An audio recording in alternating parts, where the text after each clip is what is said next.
How did you benefit most from someone else's misfortune? Got my current job because the other guy showed up almost an hour late to his interview. My boss actually told me that we had very similar qualifications but he had more experience in the field, but they ended up going with me because they deemed him unreliable. I got my first job at GameStop because I was the only one who didn't wear jeans and a t-shirt to the interview. Worked as a dishwasher at a restaurant. Guy choked on his appetizer and had to get taken to the hospital. He never even made it to the main course. The main course was like a $30 plus steak and lobster. I got to eat it. That was a very nice shift. I was in a long line for parking at a concert. I watched as a parked car got hotboxed and then busted by security. They had a local tow truck already waiting for the car. I just happened to be in the right spot in line to take their empty spot. Our friends in the car behind us took another hour to find a parking spot. I benefited from 2 misfortunes in one fell swoop. Back in 2010 or so, I decided if the housing market was going to be so terrible, I'd save up and buy a foreclosure. I saved every dollar I could and kept going to auction after auction. 9 times out of 10, the bank would hold on to the house, setting a reserve higher than anyone was willing to pay. Countless times I'd find a house I was interested in, do all of my homework, look forward and stress out about the auction for 2 or 3 days preceding, wondering if this would be the one that finally worked out. Take off work to attend the auction. They are usually around 10 AM to noon, and then be disappointed because I never had a shot due to the reserve. In 2012, there was another house I was interested in, like so many before it. I checked out the property, and it was nicer than many I'd been looking at. I knew it was out of my price range, and it was going to be another disappointment. I went through the motions anyway. I checked it over as best I could. I did all the research I could and decided how much I was willing to pay. The auction was on the 5th of July, so I'd have to cut my the 4th of July vacation a day short and likely waste my time yet again. I went anyway, and no one showed. The auctioneer came to the courthouse steps where I was waiting. She read through the legalese that she's required to do, audience or not. I waited for the moment. This property had 2 mortgages. The first mortgage was low, but typically in this situation the second mortgage holder will show up to the auction and buy the property, so they're not left without a means to collect. She read through her stuff. She announced the opening price. She said since no one else was there to bid against me, I could buy the house for $1 more. $1 more than the first mortgage holder's reserve price. Edited for clarity. It was roughly $60k less than I was prepared to pay that day. I bought my house for about 60% of what it's worth. I kept assuming someone would call me and say there was an error in the paperwork and I'd have to give up my house. That never happened. I feel bad that someone lost their home, but that event took place without my interference. Whoever held the second mortgage on the house definitely screwed up by not showing up to the sale that day. I kept assuming someone would call me and say there was an error in the paperwork and I'd have to give up my house. This feeling is why lawyers are a thing. I was working at entry level for my company and been dying to get into sales and start making more than $12 HR as a coordinator. My senior manager liked me and gave me a lot of interviews for jobs I realistically had no chance of getting so that I could get experience. One day, after interviewing for a job that would land me $16 HR, life-changing money at the time, I go home to a 3-day weekend I set up for myself. Play a ton of Jak and Daxter collection on PlayStation 3, and get absolutely freaking drunk as freaking heck. Then my phone rings, and it's our general manager. He says, verbatim, "Hey, the guy I hired for the sales job failed his drug test and I have no choice. The job is yours. I don't think you're ready, but I don't have any other moves. Don't let me down. You're at $16.67. Hangs up. Didn't even care." I cried. When I was 6 I legit found a $100 bill on the ground of a Black & Decker store. That was pretty rad, especially because having $100 as a 6-year-old basically made me feel like a millionaire. Finding a $100 as a 28-year-old would be equally as rad for me. When an elderly, affluent couple eventually died, they donated money for a large new pipe organ in the church where I was organist, an instrument costing hundreds of thousands of dollars. It's a beautiful instrument and used extensively for free public concerts and teaching purposes, as well. Some crappy lawyer just didn't understand the meaning of being an organ donor. In high school, a kid broke his leg in football, and I got his starting spot in wrestling. After that I became a captain, got recruiting letters, more popular, etc. A girl in my circle of friends, who lives a few hours away in my hometown, cheated on her boyfriend who happened to live where I do currently, so he broke up with her. Another friend asked me if I would take some stuff of his to him on her behalf. Since I drive back and forth all the time, I obliged, not because I particularly like that girl but because it wasn't inconvenient and at the time I didn't really know the situation. I meet this guy for the first time and he's obviously heartbroken, but he's super sweet and thanks me for bringing me his stuff and offers money for gas. We end up talking for like 4 hours, just out of nowhere. It's like we perfectly synced up. He's not even flirting with me or anything, just chatting and talking about life, and love, and heartbreak and everything in between. I declined the offer for gas and counter with no, but you can buy me dinner instead if you want. I'm not a particularly forward girl, but I say to myself frick it, you'll probably never see him again and I can't very well let this guy get away who I just talked to for an entire afternoon without so much as a bathroom break. Needless to say he's my boyfriend now. I'd hate that girl if she wasn't instrumental in putting us together. My best friend and I worked for the same company but at different locations. A new location opened and we both applied for the management position there. She ended up getting it, but I was offered her old position, which was a cushy job. The position she got ended up being a crap storm. She actually lost weight and started having panic attacks. I was so mad when she got the job over me but I really dodged a bullet. A family friend fell ill with Parkinson's, and he didn't want to keep his Corvette being how he really couldn't drive it anymore, so he let me buy it for mega cheap, $3,500. That's a sweet deal, and I thought paying $25k for mine wasn't bad. I got my current job because the guy who used to have it died in a car wreck. Horrible for him and his family, giant raise for me. Some guy died and all of his art supplies were donated to my high school. My art teacher liked me, knew I worked 2 part-time jobs and that I didn't get along with my family so that I avoided asking them for things and didn't bother inviting them to my award ceremonies. They'd find some way to make me the bad guy on the way to the ceremony if they even decided to bring me since I was such a terrible burden. So he just gave me all that guy's supplies. It's been 9ish years and I'm still using most of them. Thanks dead guy and high school art teacher.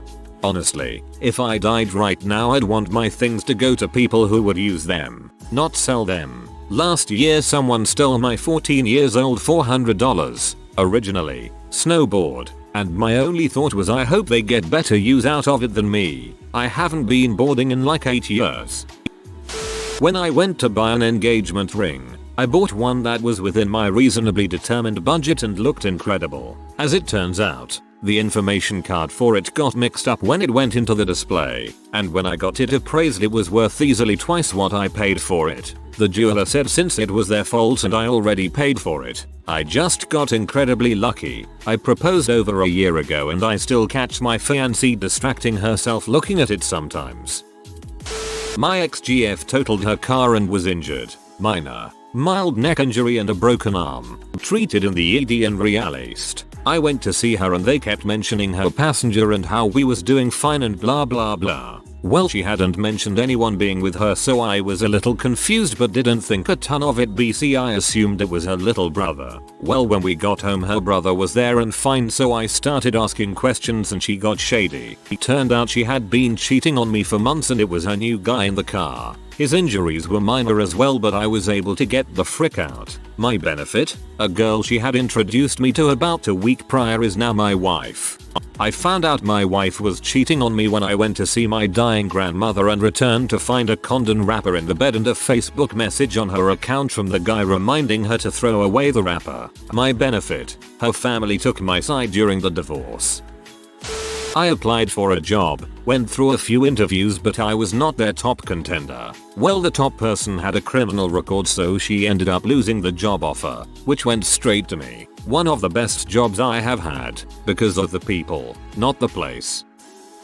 On New Year's Eve 2011, someone passed away and I received their liver in a life-saving transplant. I was 20 years old. On the 22nd of December, 2015, another person passed away and I received their liver in another life-saving transplant. I was able to live to turn 25 in March and return to college in August because of both of these people whose identities I will never know. So sometime around Christmas 2019, I graduated from college with no job. A month later, a guy who worked for the school got stomach cancer and I got his job. My wife had gone wedding shopping at one of the chain bridal stores and found a dress she loved for $2,000. Coincidentally, a co-worker of hers had bought the dress unbeknownst to my wife and abruptly called off her own wedding with no explanation. My wife got her dream dress in her size for $475, but it definitely sucked for the guy who had his engagement called off with no explanation. In 1984, my family, who had previously been struggling farmers living in a decrepit old farmhouse that only had electricity in one room, sold the farm and bought an enormous house in the redwood forests near San Francisco from a gay couple. I was 4 at the time, so I don't know the exact amount we paid for it, but it was probably about 10% what it was worth, maybe less. It was the height of the HIV panic in America. There was a lot of misinformation about how the disease was transmitted. People were genuinely worried about catching it from sitting on public toilet seats or swimming in the ocean. So nobody wanted to buy a house gay people had been living in because they were afraid they would get HIV from the house somehow. My parents had a practical farming sort of mentality and were not worried about getting HIV from a house. They just left the kids with grandma for a week while they painted over the explicit murals. We only lived in that house a year or two when my parents sold it for an enormous profit, which they used to buy a normal sized house in a wealthy suburb with good schools. The rest of the money, and there was a lot left, they invested. That money paid for mine and my siblings' extensive education, for family vacations every summer, shoes that didn't have holes in them, for every sort of upper middle class luxury. I sometimes wonder what happened to the previous owners of the house. We never had any contact with them. Were they sick? Dead? Did it ruin them financially to sell this amazing home for 1/10 its price to a random white trash family? I hope things were okay for them, but it's hard to imagine they were. You don't practically give away your beautiful mansion in the redwood forests if your life is going well. Quite literally, my family profited from bigotry and homophobia. That's kind of uncomfortable. I don't think my parents were bad people for buying the house, but it's a weird feeling to know that my comfortable and happy childhood was built on the ruination of other people's lives, and to not even know anything about them. I bought a pair of cargo shorts at Goodwill, along with a few other items. I got home and put everything in the wash. Out of habit, I checked the pockets on everything and found 2 gift cards in the cargo pants. One for $200 and one for $30. There was no way I could find the owner of them, so I spent them. I felt a tiny bit guilty, but the new leather boots fit so nicely. I got hired at a company to do a job I wasn't thrilled about. I really needed out of my other job. The week before I started, a guy in the department had a severe stroke. My first day I was moved over to take over what he was doing, much more suited to my skills, and then have risen up through the company ranks pretty quickly. That man's stroke was the best thing that ever happened to my career. Sounds like a stroke of good luck. Close family friend found out that her husband of many years was cheating on her with the nurse she hired to watch over her mother, who has severe dementia. When she confronted him, he moved out to be with the aforementioned nurse. So, family friend does what any spurned woman would do. She separated their assets by selling me his very new Jeep for a fraction of its blue book value and sold off various other of his items to my parents and other friends. A friend of mine recently got a separation from her extremely physically and emotionally abusive husband. He forced her to move far from her family and give up her job as well. Now he is refusing to pay child support or alimony, so she started selling his things to pay for food. Now all of his nice electronics and furniture are gone. I was walking through a casino in Vegas, went to play a machine, realized someone had left about $70 in it. I pressed spin and went over $200 on the first go. I cashed out and ran to my room. We had a posh brunch with champagne the following day. LOL reminds me of that one time my friend left a ticket for 25 cents near a machine. Our group was walking out but I saw the 25-cent ticket and thought why the heck not. Put it in and pulled the lever, won $40. So basically she feed the machine, got fed up and left, and I pulled up to win. Pre-auction house RuneScape. I showed up right as some guy died to the blue dragons in the Taverly dungeons. I picked up all his stuff and went on fighting dragons. He had a Robin Hood hat and ranger boots that I remember, and I was broke at the time, so younger me was shaking as I suddenly became rich. He came back later and asked if I saw his gear on the ground. I said nope. He explained he had lagged out and lost all that he had worked for. I said something like, Jesus, that sucks. But I didn't see anything valuable when I got here. I look back on younger me as some sort of monster who let my greed for stupid in-game money ruin someone else's experience. Fairly par for the course with RuneScape. I'm a therapist. I essentially get paid because other people are suffering. I want to help them and try to do so. But essentially I wouldn't exist if it were not for others' misery. Same for most health and emergency services, I suppose. Hey man, don't think of it like that. You aren't profiting off of the misery of others. You are offering a service to those in need. The kids in China worked hard to make my iPhones. And they are glad to do it. It's one of the best jobs they can get. I was working as a waitress in a cocktail bar. All this is true. The 80s crowd will get this. If you start a tab, I need a credit card. This guy came in and secured an 8 top, gave me $100 instead of a card and told me to keep the drinks coming. It was his treat and he would keep paying in advance. Okay, no problems there. He sat alone for about 30 minutes, ordered 2 beers and left. Beers were $2.75 back then. I got one heck of a tip.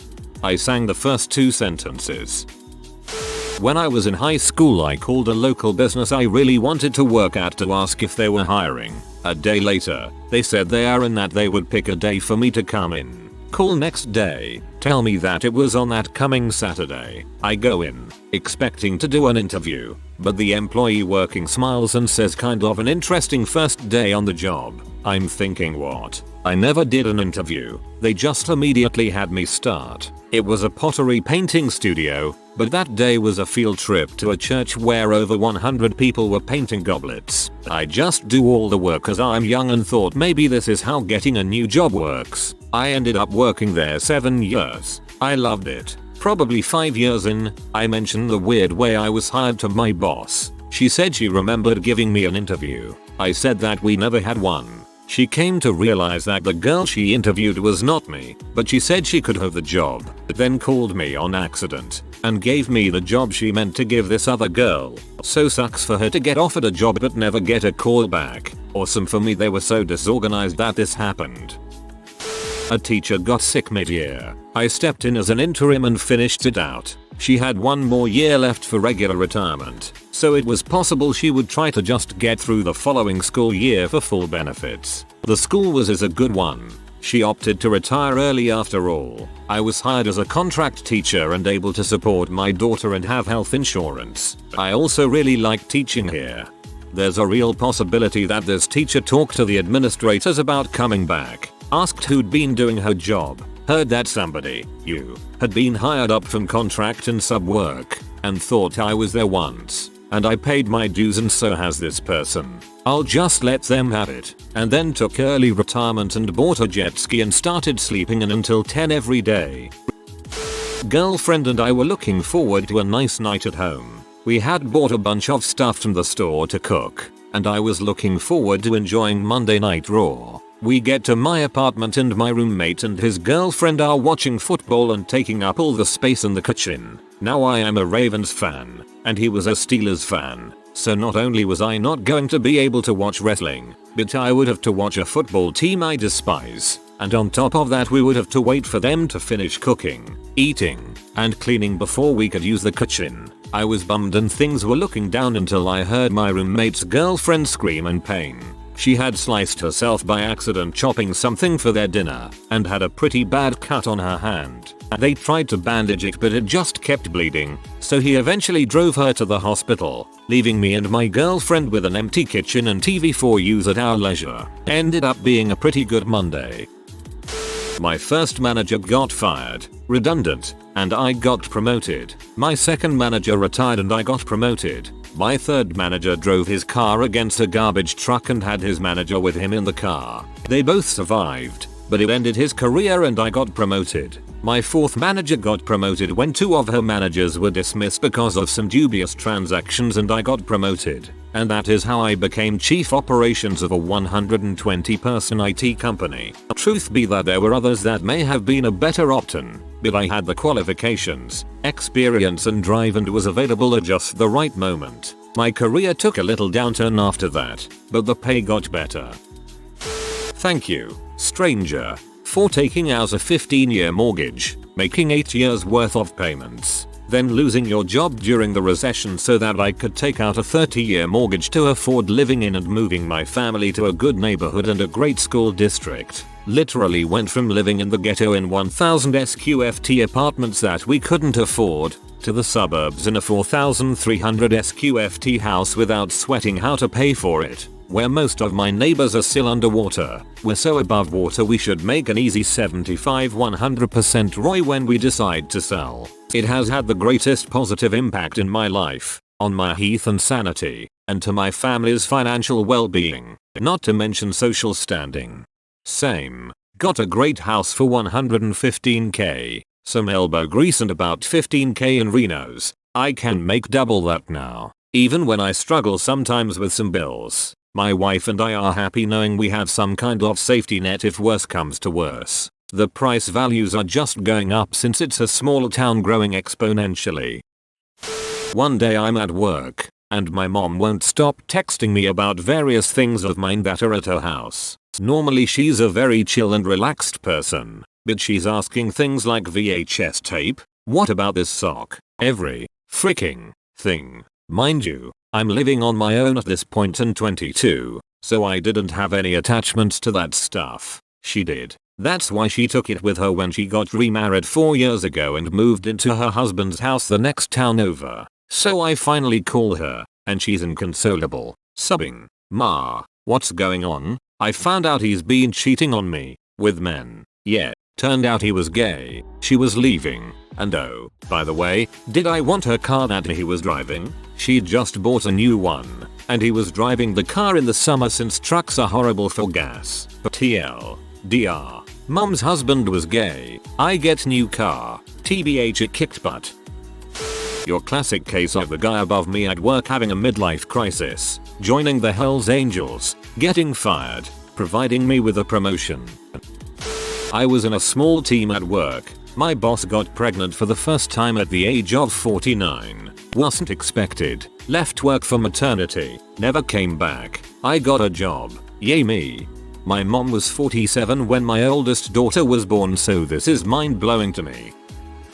I went to a raffle for some concert tickets. Everyone stood in line and got a raffle ticket with a number on it, and then if they called your number, you got 2 free tickets to the concert. There was a group of teenage girls in line directly ahead of me. When they got to the guy who was giving out raffle tickets, he asked how old they were. Instead of lying, they told him they were 15. He told them they had to be over 18 to enter the raffle, so they had to leave the line. I got the raffle ticket that would have gone to one of the girls, and the number on that ticket was one of the winners.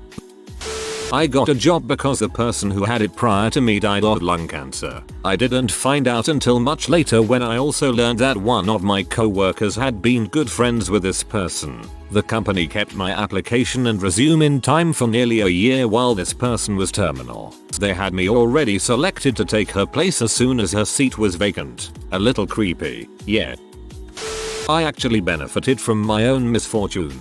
In 2007, I wrecked my car. I had to pay for a 3-week rental, and thus couldn't afford the big Vegas trip my roommates and all our friends were going on. I thought I was missing out, but I didn't. It turns out that our friend Paul acted like a spoiled, drunken dong all weekend and ruined the trip. He pee everyone off so bad that was all they could talk about, and no one talked to him for a couple months after. As for me, I had a quiet, drama-free weekend drinking beer and playing GTA. The second house I bought was a really nice remodel. The place was a literal dump before this guy and his wife bought it and fixed it up really nicely. They fixed up and replaced everything. We were stoked to put in an offer on the house. So, we are about to get the loan.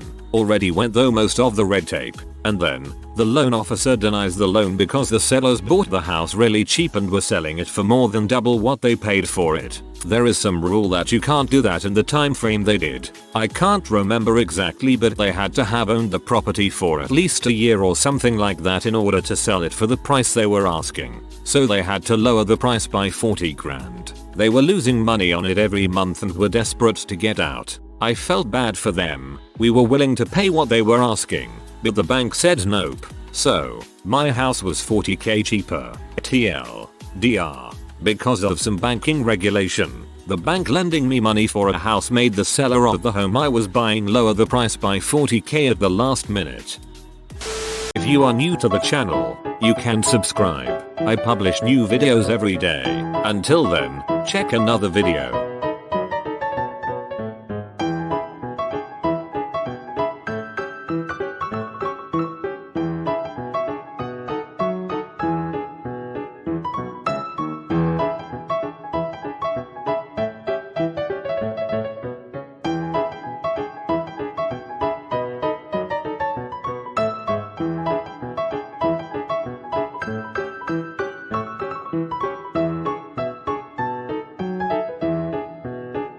Bye for now.